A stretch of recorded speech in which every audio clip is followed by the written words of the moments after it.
Hello everyone, मी चटोदी ऋषाल तुमच्यासाठी परत एकदा चटपटी अशी आमटीची रेसिपी घेऊन आली आहे. तिखी तमतम स्वादिष्ट अशी मेथीची आमटीची रेसिपी आज आपण बघणार आहे.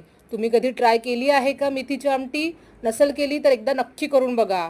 त्यासाठी मी एका भांड्यामध्ये अर्धी वाटी तुरीची डाळ घेतली, त्याला मी पाण्याने स्वच्छ धुवून घेतली. त्यामध्ये मी बारीक कट केलेली मेथी, टोमॅटो टाकला, लसूण टाकलं, हळद मीठ टाकले. नंतर त्यामध्ये मी आवश्यक तेवढे पाणी टाकले. व्यवस्थित मिक्स करून कुकरला 4 ते 5 शिट्ट्या होईपर्यंत डाळ छान शिजवून घेतली बघा. नंतर मी त्याला रवीने मस्तपैकी फेटून घेतले बघा. एकदा तुम्ही नक्की ट्राय करून बघा मेथीची आमटी. बघा आता मी याला मस्तपैकी फेटून घेतले. आता मी याला फोडणी घालणार आहे. त्यासाठी मी काय केले, पॅनमध्ये तेल घेतले, त्यामध्ये मी हिंग,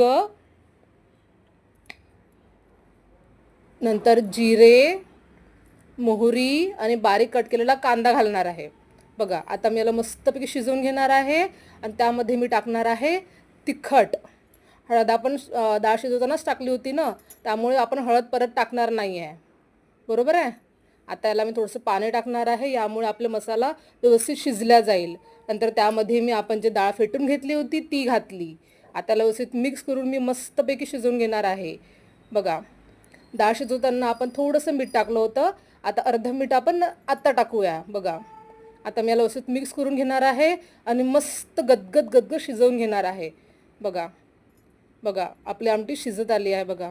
छान झाली आहे ना, मस्त एकदम खमंग झाली आहे बघा. पण त्यामध्ये मी टाकणार आहे सांबार मसाला. आता मी याला व्यवस्थित मिक्स करून घेणार आहे बघा. एकदा तुम्ही ही रेसिपी नक्की ट्राय करून बघा. गरम गरम मेथीची आमटी भाताबरोबर सर्व करावी आणि मस्त खावी. आजची रेसिपी तुम्हाला कशी वाटली मला कमेंट करून नक्की सांगा. माझ्या चॅनलला सबस्क्राईब करा, माझ्या व्हिडिओला लाईक करा. भेटू नेक्स्ट व्हिडिओमध्ये अशाच चटपट्या रेसिपीसाठी बरोबर. Bye bye.